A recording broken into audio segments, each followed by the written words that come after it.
Ratusan warga desa Rimba Raya, Kecamatan Pintu Rima, Kabupaten Bener Meriah mengungsi setelah perkampungan mereka diamuk kawanan gajah liar.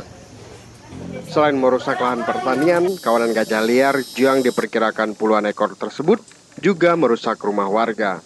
Akibatnya warga trauma dan tak berani kembali ke rumah. Gajah yang mengamuk ini setidaknya menyebabkan 4 rumah di Dusun Lubuk Raya, Desa Rimba Raya rusak parah. Warga terpaksa mengungsi sementara ke kantor kecamatan setempat. Zainab, salah seorang warga, mengaku trauma dan tidak berani kembali ke rumahnya setelah kawanan gajah mendatangi rumah mereka. Beruntung dia bersama suami dan anaknya berhasil menyelamatkan diri. Sejauh ini belum ada upaya pemerintah untuk menggiring gajah-gajah liar tersebut keluar dari pemukiman warga. Sepanjang tahun 2014-2015, 3 warga Kecamatan Pintu Rima, Bener Meriah tewas setelah diserang kawanan gajah liar yang masuk ke perkampungan mereka. Dari Bener Meriah, Fadil Batubara melaporkan untuk KC Video.